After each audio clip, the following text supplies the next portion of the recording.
You have one precious life. How will you make your money work for you?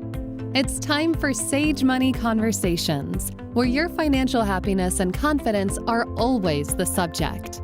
Here's your host, certified financial planner, Barbara Norman. Hello and welcome to Sage Money Conversations. I'm your host, Barbara Norman, and today Radha Friedman and I are talking about one of my very favorite topics, and that's how to make a difference in the world through our charitable giving.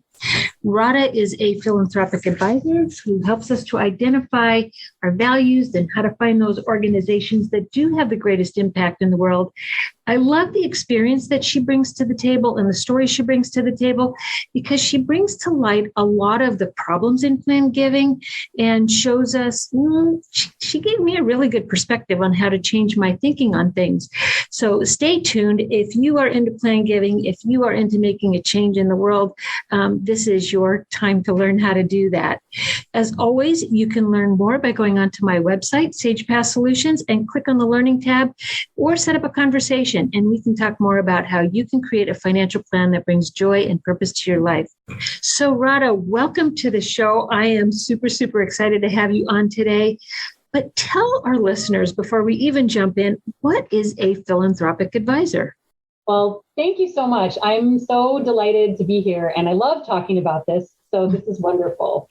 Many people have not heard of a philanthropic advisor, so it's a great place to start. And simply put, a philanthropic advisor is somebody that is hired by a donor to help them navigate their giving, the what, the how, and the why of giving so that they can create the greatest outcomes. So give me an example. What does that look like?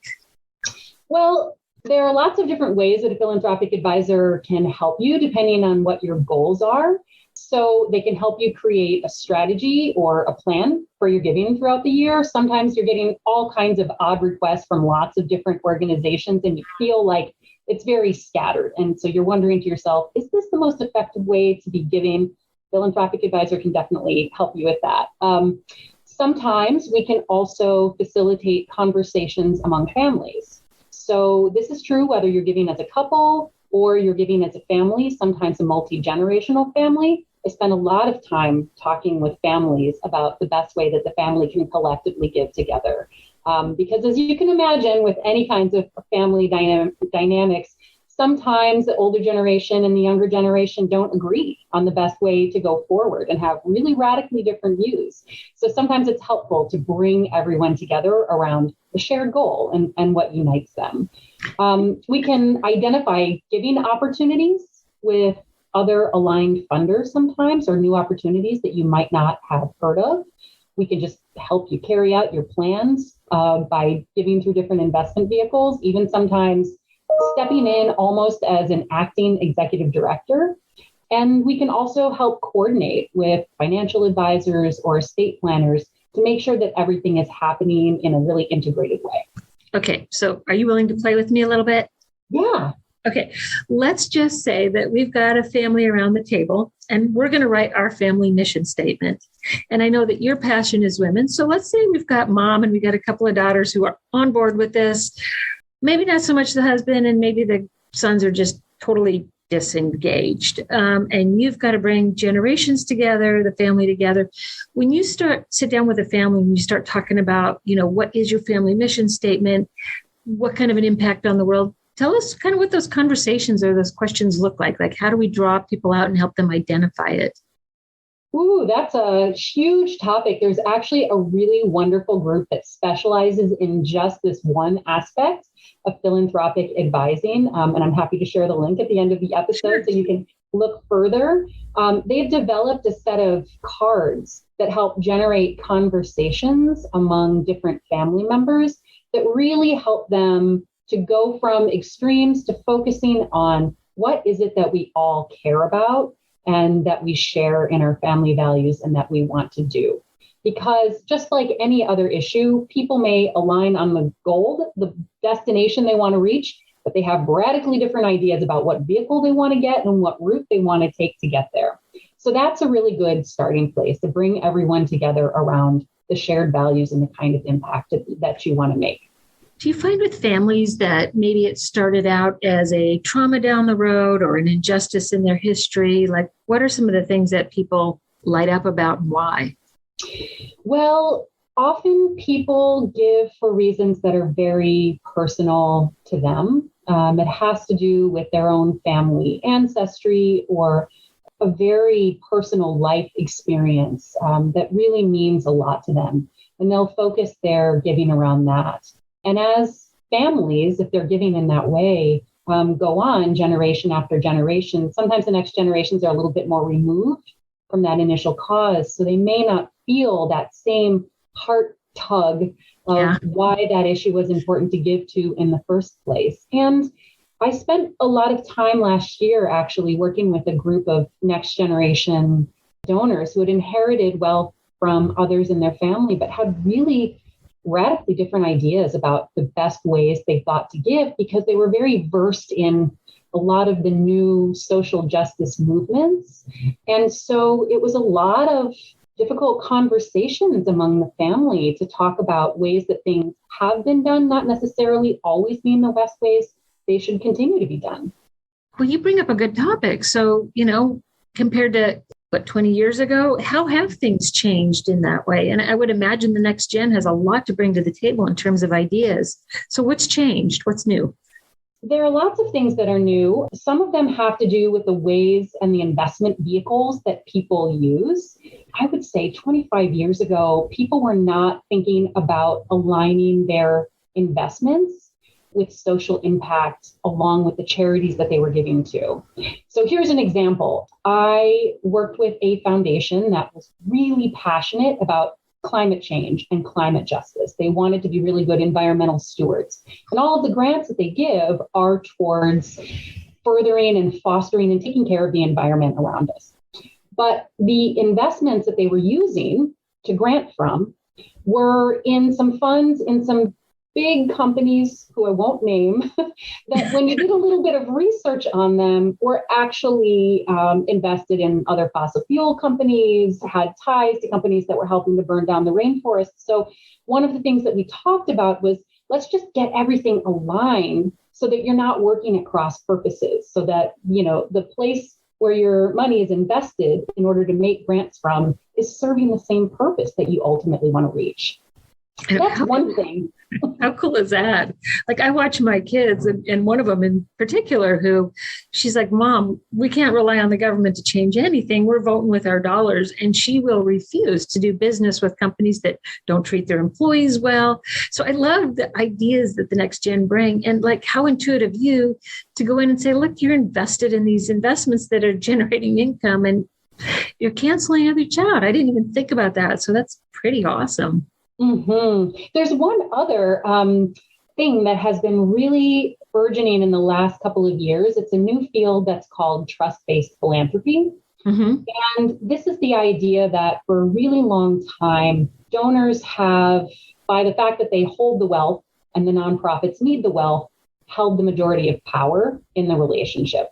So when it comes to making the grant, writing the grant agreement, and all of that, most of the power lays in the hands of the donors to say, I want the report in this way. I want it this often. I want to give only to these specific projects. And often that's really well-intentioned, right? Because you want to be able to get the information back so you can make sure that the money is being spent well. But so often that really hampers the nonprofits' ability to do their job because they could be out in the field running these programs to build schools and feed people, but instead they're back at the office writing these reports that, frankly, sometimes people don't read, right? They sit on a shelf.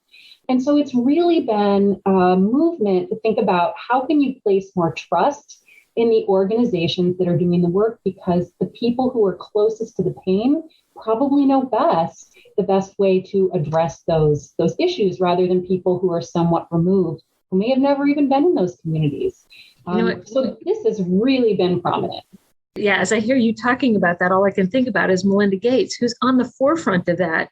She does her work up front, vets the organization, gives the money, and then lets them do their job. Mm-hmm. What do you look for when you're vetting a charity? There are lots of different things that I'm looking for, and there are lots of good resources and tools for people if they want to do this. There are a couple of different websites, Charity Watch, Charity Navigator, et cetera, that you can go to look for some information. Personally, I go straight to their 990s. I want to look to see. Yeah, that's really technical. Tell our listeners, what is a 990? It is. Essentially, it's your tax statement. So it tells people what they spent the money on and what the salaries of the top employees are in the organization. I'm looking less at that, and I'm looking to see what are they spending on and how are they describing the kinds of projects that they're working on. I think you can tell a lot by looking at an organization's numbers. So that's one thing I look for. Also, if the organization hasn't filed a 990 in a couple of years, that's also a signal to me that something's going on. That's a huge red flag. Trouble, bringing the income in regularly. So definitely want to get to the bottom of that. It wouldn't necessarily keep me from recommending the organization, but I'd want to do a lot more due diligence and talk with the organization and understand why. Yeah. So Radha, what got you into philanthropy? That is a great story. So essentially, I've spent my entire career working for social impact and social justice. And I started my career actually working with nonprofits and specifically around economic empowerment. And the reason was somewhat personal. It was because I watched what happened to some of the women, the matriarchs in my own family, and the choices that they had based on whether or not they had access to funds. I have to remind myself sometimes, in a lot of the countries that we work in, women don't have access to banks the same way that we do. People are literally putting money under a mattress, but it wasn't that long ago in this country that was the case. I mean, thank you, Ruth Bader Ginsburg, right? You couldn't open a bank account without a man signing off on it. You couldn't get a credit card without a man signing off on it. And that is the case in a lot of other countries. So I wanted to help women get out of situations where they had no choices because of their economic situation. I wanted them to be safe and be able to thrive. So I started working in a micro-lending organization. I was, very young, very doe-eyed, and literally thought, this is the panacea. All you have to do is put money in women's hands and the world's problems will be solved. So of course, it took about 30 seconds before I was schooled by some of these women that I was working with in this rural village in India who explained to me, oh, that's so lovely that you traveled from your wealthy country to help me, but look around. Everything I own, I'm wearing right now. I would love to use this loan to start a business so I could become self-sufficient, but where would I do that? I can't own property. And anything I put on this land and generated income from, my husband would just take the money. And I had to step back and realize, there are all of these other things that need to be in place in the ecosystem for an intervention like microcredit to be effective. And it starts with property rights, because that's the first most important asset. When you talk about building assets, most of the world really relies on that. So half the world is rural. Most people living in poverty live in rural areas. That's the most vital asset you can start with. But if countries don't allow you to own land, what are you going to do? So Exactly. So I joined an organization that was working on land and property rights, and I helped create the world's first global center for women's land rights. And we literally would work with countries one by one to help them change their laws so that women would be able to own land and property. Sometimes hearing feedback such as, well, how can property own property? I have a terrible poker face, so I can't imagine, what my face must look like when I hear words like that.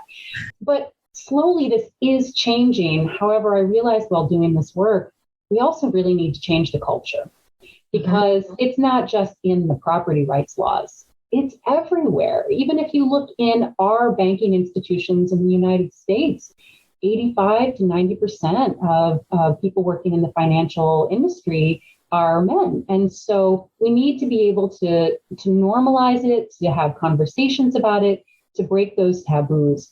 And I found myself, as I was thinking about this, recruited by an organization that was a regranting organization. So they were taking in large grants from places like the Justice Department, the State Department, the Bill and Melinda Gates Foundation, and then they wanted to redistribute them or regrant in small amounts to experimental, innovative new projects all over the world. And I loved this idea because we think about risk in nonprofits in such a different way than we think about risk in terms of impact investing. Mm-hmm. So most people wouldn't want to make a bet on a small nonprofit that was untested or had a new idea. They would consider it risky. And in this organization, we could do exactly that. It filled a really important gap in the marketplace. And so many of these grantees later told me, more than the amount of money that you gave me, which may have been small, it was that stamp of approval, that good housekeeping stamp of approval that opened the door and let other funders know we were worthy and seen. And other funders then came in and started to help them scale, and the programs became really solid over time. And I realized this is amazing. However, I had to fight for so many of those grants because the other people who were helping to do the grant making decisions didn't necessarily agree. They thought that these grants were too risky. And I realized there is really a place for this, a needed place for somebody who can do this. So I became a philanthropic advisor to do just that.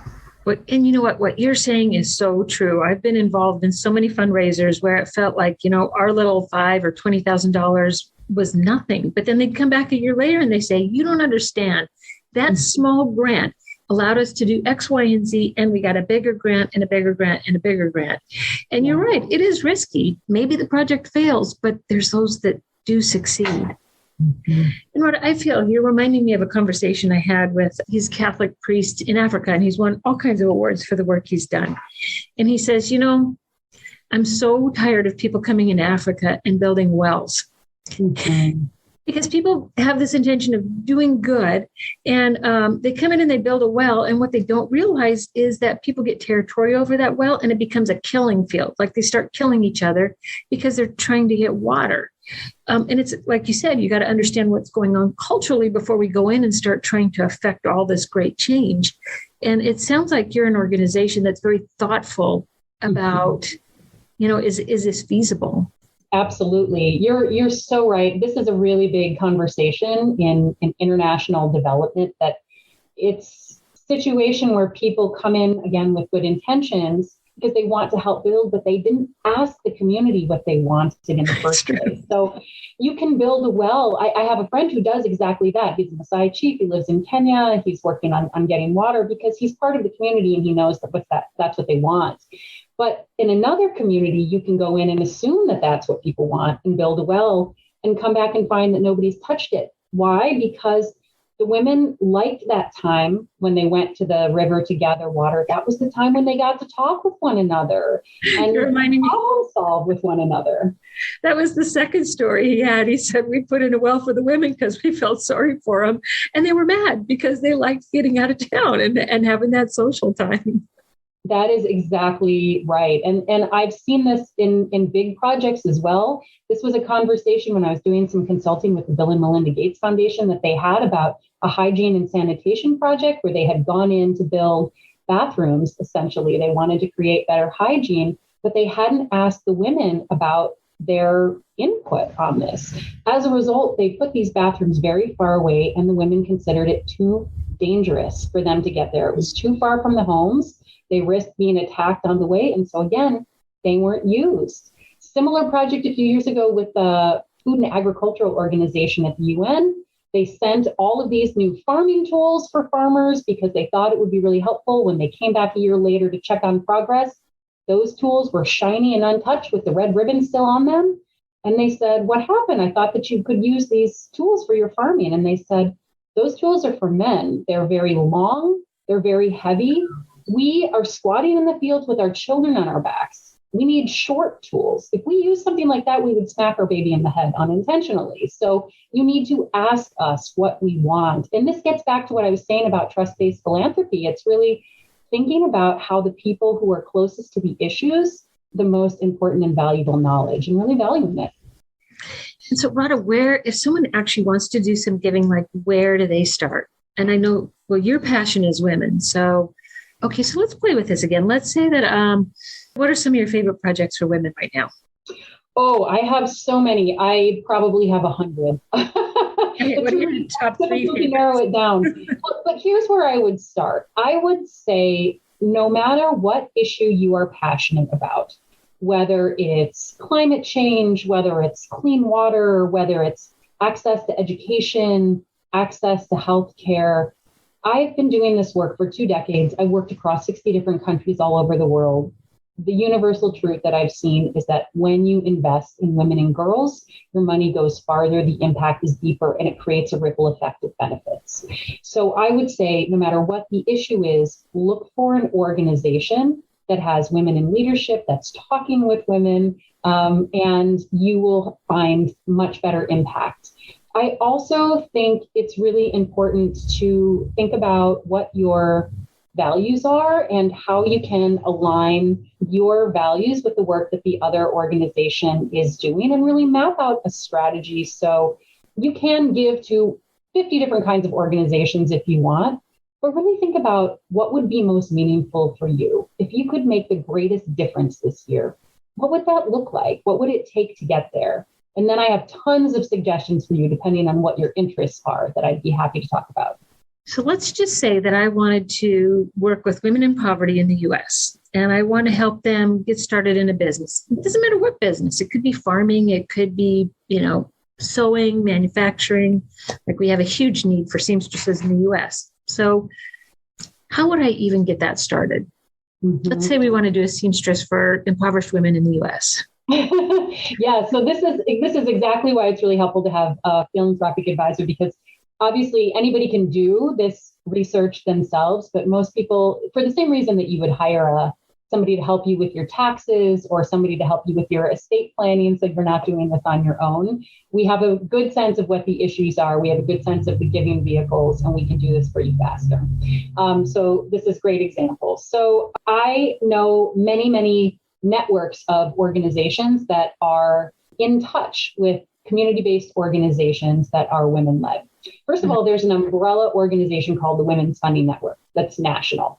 Under that umbrella is every women's foundation from every state across the country. Oh, wow. So each of those women's foundations work closely in the different cities and the different local rural communities, so they know their community really well.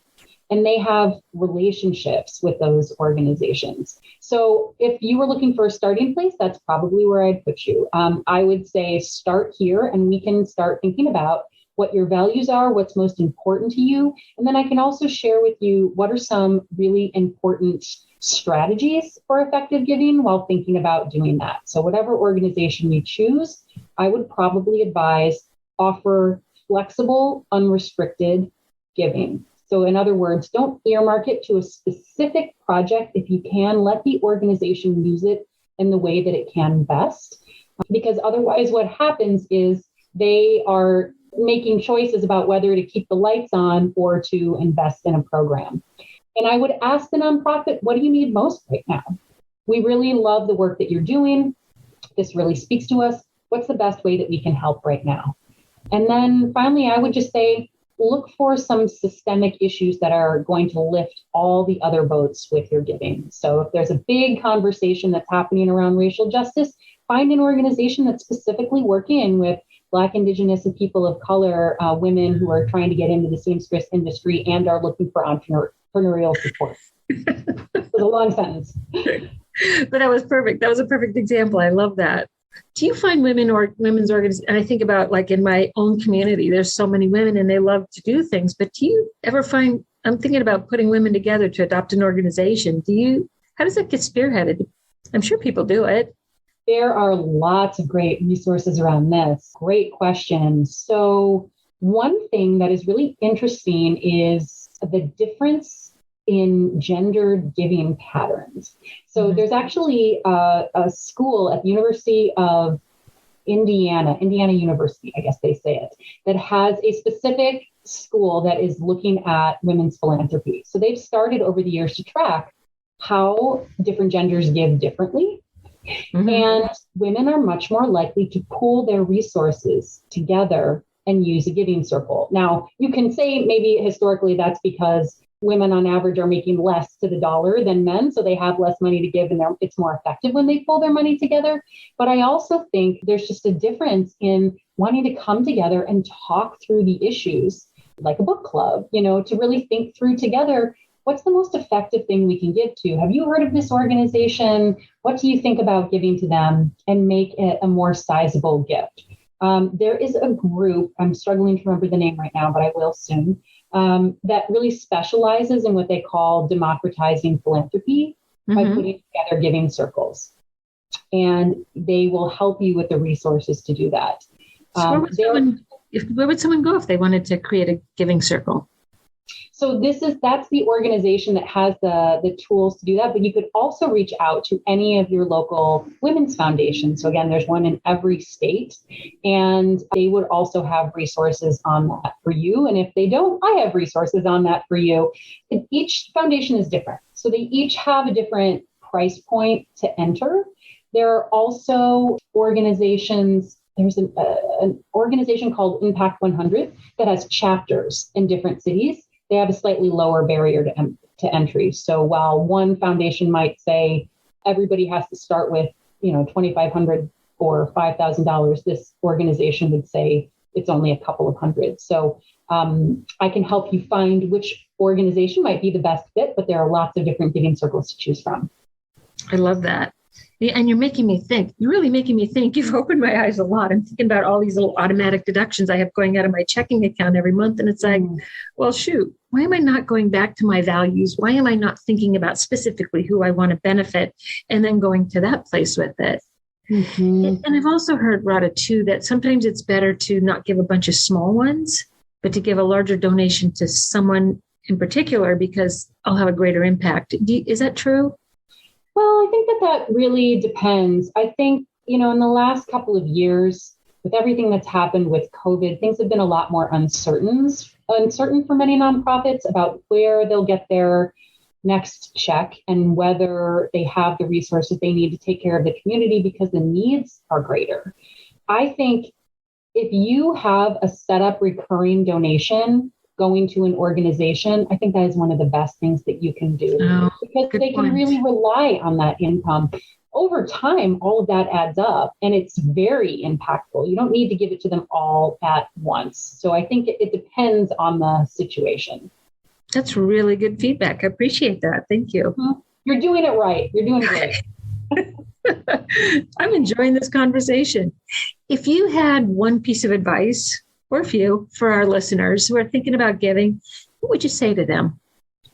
I think so many of the individuals who come to me looking for advice and counsel, they tend to be women because of the work that I do in history that I've had with all of these different organizations around the world, but not necessarily. But I do often hear from them that there's a feeling of not wanting to do the wrong thing. There's a real fear about making the wrong choice. There's a feeling of being really overwhelmed by the options, which makes sense. There are millions of organizations, nonprofit organizations in the world. Who is going to sit and do the research and the due diligence on all of those organizations? And so often what ends up happening is people are just looking for a quick, easy answer. And so they look to see what their friends are giving to, and they make a quick donation. So the best piece of advice I can have is don't do that. Spend a little bit of time doing the research. I promise it will be worthwhile. And the reason that I say that is because when you just impulsively give to an organization that you've heard of before or that you've seen your friends give to, any giving is great, but it often keeps money circulating in relatively small circles among organizations that already have a lot of access to funds, and smaller nonprofits who are doing incredible work, but just don't know the right people yet, are not getting any of that. It's not trickling down to them. So I often advise people to give to some of those smaller organizations, some of those newer organizations, because I remember what it was like when I was a grant maker and I gave those first organizations, and it opened the door for them to be able to go on and do bigger, better, more incredible things. So I would say just take a little bit of time to do a little extra research, even if it's just a few minutes. They say the average person spends 15 minutes a year thinking about where their charitable donations will go. It's not a lot of time. So adding a little more time, looking for a philanthropic advisor, maybe to give you a little bit of advice or point you in the right direction, is really going to help you make such a great impact in the world. And so, Radha, you, I understand, have started a new podcast. So if I want to continue this conversation and learn more, tell us about your podcast. Yes, thank you. So I really started the podcast to talk about how to close some of the giving gaps and the wealth gaps that I'm seeing. So one thing that I haven't mentioned is when you look at the total pie, where is money going? Where are people giving their money? Only 2% goes to organizations that are focusing on women and girls. Wow, that's pathetic. And less than 1% specifically goes to organizations that are giving to women and girls who are Black, Indigenous, women of color, or have disabilities or LGBT. So the reason that that's important is because historically they have had the least access to money, yet they have been the backbone behind almost every social progress movement in history. True. From labor rights to the Me Too movement. So I always advise that people look to those kinds of organizations, and I wanted to highlight how to find them and to interview women who are doing exactly that, who are giving to those kinds of organizations, leading those kinds of organizations. And frankly, the podcast is also just talking about how to make these conversations less taboo. When I said before that people often have a fear of investing, they don't want to ask a question that they think is dumb, they're afraid of making the wrong choice, and as a result, they just don't do anything. They kind of sit on it for a while, thinking I'll get to it later, and later never happens. Later never happens. It's so important to just talk about this. And that's a big reason why I did the podcast. And I also want people to know that, women have 80% of purchasing power in this country. And there is a huge amount of assets that are going to be shifting into women's hands over the next several years. And that's like a $30 trillion opportunity. Imagine what would happen if we stood in our money power and gave money to the causes that matter to us and what that could change in the world. That's why I started the podcast. So you can find it. I just got chills, but yes, imagine if we took some of that and did good. Yes. So the podcast is called Radical Good. It's a play on my name, Radha, so it's spelled like that. RADHACAL. You can find it on radicalgood.com. You can listen to it on Spotify, Apple, iHeartRadio, wherever you like to listen to your podcasts. And it's really talking about how women can use their money to shape a better world. I love that. Love that. Now you have for our listeners a giving guide. Tell us how they'll find your giving guide. Yes. So if you go to my website, which is my name, radhafriedman.org, you can find that right on the front page or anywhere on the website. I have a resource page as well. So each year I put out a giving guide that has a list of my top 20 picks that year of nonprofit organizations to look at. There's also information about where you can do impact investing, organizations that align with your values so you can make more money, so that will allow you to give more money. And then there are also some strategies in there for effective giving to think about. Awesome. I have learned so much on this podcast. You actually kind of turned my thinking around on a lot of things. I have just loved this. Thank you so much for your time and all the knowledge and everything that you brought to us. Thank you so much for having me. It's such a pleasure to talk about this. Okay, thank you. Advisory services are offered through Barbara J. Norman, LLC, an investment advisor in the states of California and Texas. The information contained herein should in no way be construed or interpreted as a solicitation to sell nor an offer to sell advisory services to any residents of any state other than the state of California, or where otherwise legally permitted. All content is for information purposes only. It is not intended to provide any tax or legal advice or provide the basis for any financial decisions. The information contained in this material has been derived from sources believed to be reliable, but is not guaranteed as to accuracy and completeness and does not purport to be complete analysis of the materials discussed. The opinions expressed do not necessarily reflect those of SagePath Solutions and are subject to change without notice.